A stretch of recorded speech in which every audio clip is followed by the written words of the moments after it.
కుర్రాడి చమత్కారం. విజయపురంలో నివసించే రంగనాథుడు వడ్డీ వ్యాపారం చేస్తుండేవాడు.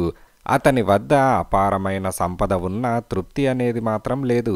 ఆ గ్రామంలోని రైతులు వ్యవసాయపు పనుల నిమిత్తం రంగనాథుడి దగ్గర ఎక్కువ వడ్డీకి అప్పు తీసుకుంటూ ఉండేవారు. సమయానికి ఎవరైనా బాకీ తీర్చకపోతే రంగనాథుడు వారిని కనికరించేవాడు కాదు. వారి పట్ల చాలా క్రూరంగా ప్రవర్తించేవాడు. ఓసారి రామయ్య అనే రైతు రంగనాథుడి దగ్గర అప్పు తీసుకున్నాడు. పరిస్థితులు అనుకూలించక బాకీ తీర్చడం వాయిదా వేశాడు. అలా చాలా కాలం గడిచింది. చివరకు ఆ బాకీ వసూలు చేసుకునేందుకు రంగనాథుడే స్వయంగా రామయ్య ఇంటికి బయలుదేరాడు. ఒకవేళ బాకీ తీర్చలేని పక్షంలో ఆ రైతు ఇంట్లో ఉన్న విలువైన వస్తువులు తీసుకుందామని రంగనాథుడి ఉద్దేశం. అతను రామయ్య ఇంటికి వెళ్ళేసరికి రామయ్య అతని భార్య పనుల మీద బయటకు వెళ్ళారు. ఇంటి బయట రామయ్య కొడుకు ఆడుకుంటున్నాడు. వాడి వయస్సు 10 ఏళ్ళు. మీ అమ్మా నాన్న ఇంట్లో లేరా అని రంగనాథుడు ఆ కుర్రవాణ్ణి అడిగాడు. ఆ కుర్రాడు అతని మాటలు పట్టించుకోలేదు. అయినా రంగనాథుడు మళ్ళీ అడిగాడు. ఈసారి ఆ కుర్రాడు తన ఆటలాపి రంగనాథుడికేసి తిరిగి, మా నాన్న ప్రాణంతో ఉన్న చెట్లను నరికి చచ్చిపోయిన చెట్లను నాటడానికి వెళ్ళాడు. మా అమ్మేమో గాలిని వెన్నెలను కొనడానికి వెళ్ళింది అని సమాధానమిచ్చాడు. రంగనాథుడికి ఆ కుర్రాడి మాటలు అర్థం కాలేదు. ఆ కుర్రాడికి మతిస్థిమితం లేదేమోనని అనుమానం వేసింది. నువ్వు తలతిక్క సమాధానాలు చెబుతున్నావేమిటి? అడిగిన దానికి సరిగ్గా సమాధానం చెప్పు అని రంగనాథుడు తన చేతి కర్రను చూపి బెదిరించాడు.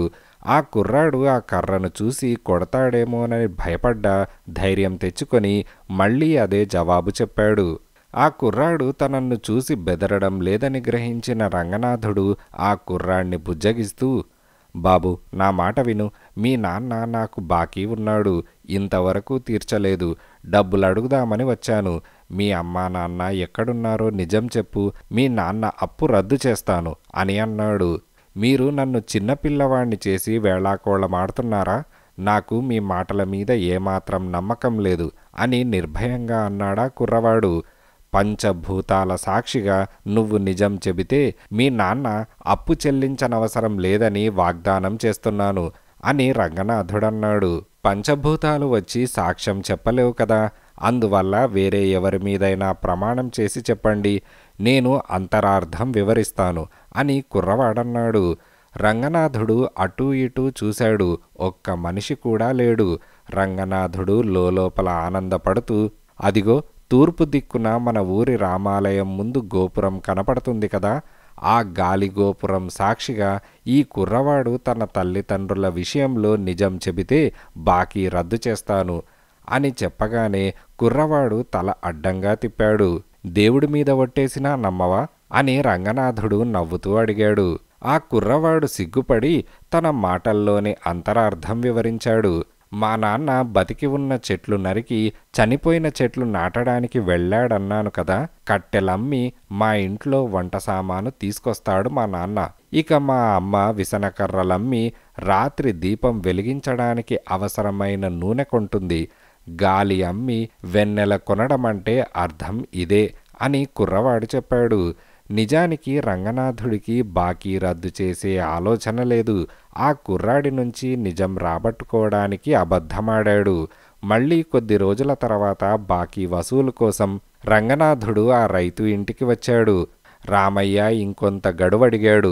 రంగనాథుడు రామయ్యను కొట్టబోయాడు. అదే సమయంలో ఆడుకోవడానికి బయటకు వెళ్ళిన రామయ్య కొడుకు తిరిగి వచ్చాడు.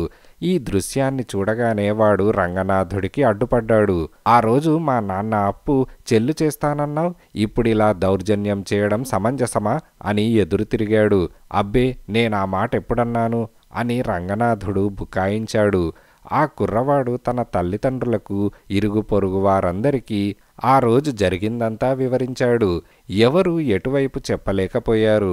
చివరికా తగవు విజయపురం జమీందారు వద్దకు వెళ్ళింది. జమీందారు తన కొలువుకు రంగనాథుణ్ణి, రామయ్యను, అతని కొడుకును పిలిపించి నిజానిజాలు వాకబు చేశాడు. అయ్యా, ఈ పెద్ద మనిషి తన ముక్కుసూటిగా దక్షిణ దిశ వైపున్న గాలిగోపురం చూపించి ప్రమాణం చేశారు. అని కుర్రవాడన్నాడు. ఆ మాట వినగానే రంగనాథుడికి కోపం ముంచుకొచ్చింది. చూశారా చూశారా, నేను చెప్పాను కదా, వీడు చాలా తిక్కవాడని. ఎక్కడైనా దక్షిణ దిశగా గాలిగోపురం ఉంటుందా? ఆ రోజు నేను చూపింది తూర్పు దిక్కుని, ఈనాడు దక్షిణ దిశ అంటున్నాడు అని రంగనాథుడు కోపంలో నిజం చెప్పేశాడు. చెప్పిన మరుక్షణమే తన పొరపాటు రంగనాథుడికి తెలిసింది. కానీ ఏం లాభం? నువ్వు అబద్ధం చెప్పినట్టు నీ ద్వారానే నిరూపణైంది కాబట్టి రామయ్య బాకి చెల్లు చేస్తున్నాను. నీకతన్ని ఒక్క పైసా కూడా అడిగే హక్కు లేదు అని జమీందారు తీర్పిచ్చాడు. రంగనాథుడి ముఖం వెలవెలబోయింది. గొప్పతనం.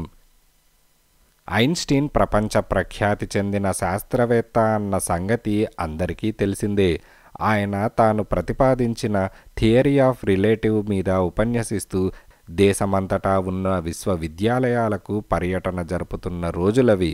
ఒకనాటి ప్రయాణం మధ్యలో ఐన్స్టీన్ కార్ డ్రైవర్ ఆయనతో, సార్, ఈ పర్యటనలో మీరు చేసిన ప్రతి ఉపన్యాసాన్ని నేను శ్రద్ధగా విన్నాను. అన్ని చోట్ల మీరు చెప్పేదాని సారం ఒకటే. అదంతా నాకు కంఠతా వచ్చేసింది. మీరు సరేనంటే ఈసారి మీ బదులు నేను ఉపన్యసిస్తాను. మీలాగా ఉపన్యాసమిచ్చి చివరన అందరి ప్రశంసలు పొగడ్తలు చూరగొనాలని, గొప్పవాడిని అనిపించుకోవాలని కోరిక అని డ్రైవర్ అన్నాడు. సరే, అలాగే కానిద్దాం. ఇప్పుడు మనం వెళ్తున్న చోట్లో నన్ను వ్యక్తిగతంగా ఎరిగిన వాళ్ళెవరూ లేరు. నీ డ్రైవర్ యూనిఫామ్ నాకిచ్చి నా దుస్తులు నువ్వు ధరించు అంటూ తన అంగీకారాన్ని తెలిపాడు ఐన్స్టీన్. డ్రైవర్ ఐన్స్టీన్ వేషంలో విశ్వవిద్యాలయపు ఉపన్యాస వేదికను ఎక్కాడు.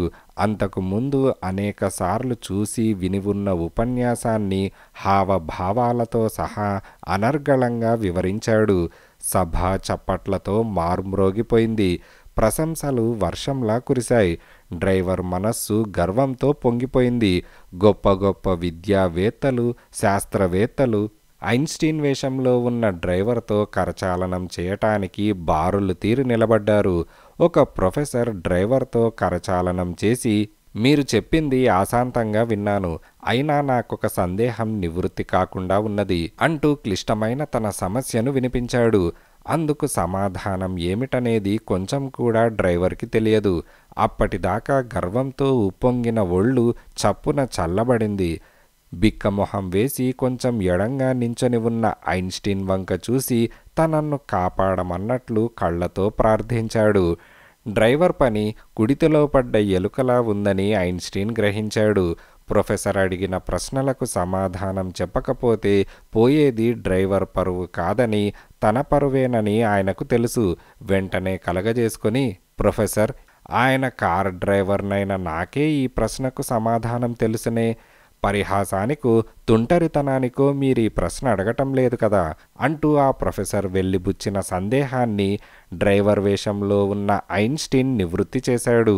ఐన్స్టీన్ పొందిన గొప్పతనమంతా కేవలం ఉపన్యాసాలివ్వటం వల్ల వచ్చింది కాదని, అనేక మంది విజ్ఞానులు శాస్త్రవేత్తల కన్నా మిన్నగా పరిశోధించి ఆ పరిశోధన ఫలితాలను ఇతరులకు చెప్పి తనతో ఏకీభవించేటట్లు చేయటము, సందేహాలతో ఉన్న వారిని సమాధానపరచటము అని డ్రైవర్ గ్రహించాడు. అతడు ఐన్స్టీన్కు మనఃపూర్వకంగా క్షమాపణ చెప్పుకొని అప్పట్నుండి డ్రైవర్గా తన విధులకు అంకితమైపోయాడు.